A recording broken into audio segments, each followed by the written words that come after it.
एक बार जिज्ञासु भक्त ने सिद्ध संत कबीर से पूछा, भगवान ईश्वर का क्या रूप है, वे कहाँ रहते हैं और मैं उन्हें कहाँ खोज सकता हूँ। संत बोले, ईश्वर हर जगह है और सर्वव्यापी है। ईश्वर आनंद, सर्वज्ञात तथा अनश्वर है और तुम स्वयं भी ईश्वर हो। भक्त ने पूछा, अगर ऐसा है तो मैं उन्हें महसूस तथा अनुभव क्यों नहीं कर सकता।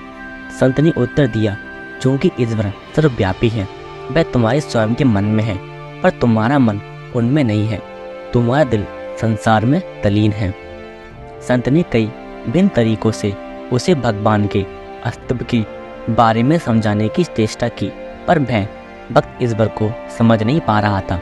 तब संत ने उससे कहा, हरिद्वार जाओ, वहाँ पर गंगा है, जिसमें एक अनोखी रंग की मछली है जो मनुष्यों की आवाज़ में बोल सकती है। वह मछली तुम्हें तुम्हारे प्रश्न का उचित उत्तर देगी। जिज्ञासु भक्त ने संत को प्रणाम किया, उनके पांव छुए और हरिद्वार के लिए निकल पड़ा।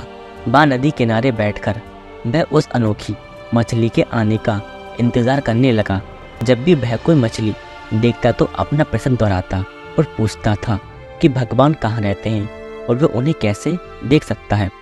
कुछ समय बाद अनोखी मछली आई और उसने भक्त से पूछा, तुम कहाँ से आए हो। भक्त ने उत्तर दिया, मुझे एक साधु ने तुमसे मिलने को कहा था और मैं जानना चाहता हूँ कि भगवान कहाँ रहते हैं तथा उन्हें कैसे देख सकता हूँ। मछली ने भक्त से कहा, मैं पिछले 7 दिनों से प्यासी हूँ, तो तुम मुझे बताओ कि मुझे पानी कहाँ से मिल सकता है। मछली की बात सुनकर भक्त हंसा और बोला, अरे मूर्ख, पानी तुम्हारे ऊपर है, नीचे है, वह तुम्हारे दाएं हैं, तुम्हारे बाएं और तुम्हारे हर तरफ पानी है। भक्त के इस प्रकार बोलने पर मछली गंभीर हो गई और बोली, अरे मासूम भक्त, तुम भी मेरी तरह मूर्ख हो। भगवान जिन्हें तुम खोज रहे हो वह तुम्हारे ऊपर है, नीचे है, तुम्हारे दाएं हैं और बाएं हैं, संक्षेप में वह तुम्हारे हर तरफ है। भक्त कुछ संतुष्ट हुआ और बोला, अगर ऐसा है तो मैं आनंद में प्रभु को देखने में असमर्थ क्यों हूँ और मैं इतना दुखी क्यों हूँ। मछली बोली, मेरा भी यही प्रश्न है, अगर मेरे हर तरफ पानी है तो फिर मेरी प्यास क्यों नहीं बुझती। भक्त मछली के शरीर की बनावट को जानता था। उसे ज्ञात था कि जब तक मछली अपना मुंह ऊपर रखकर सीधे तैरती है, उसके मुंह में पानी नहीं घुस सकता।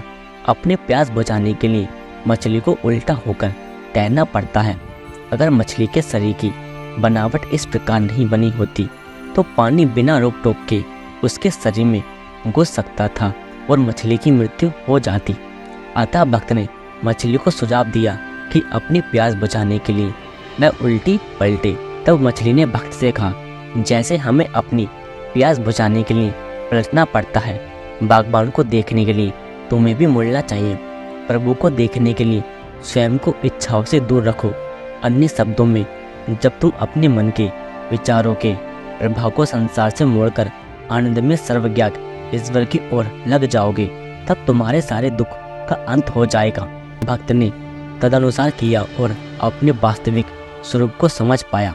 इस कहानी से हमें ये सीख मिलती है, जब हम अपना मन भगवान की ओर मोड़ते हैं तब हम उन्हें पा सकते हैं। इसके साथ ही भगवान की हर रचना में हमें उन्हें देखना चाहिए।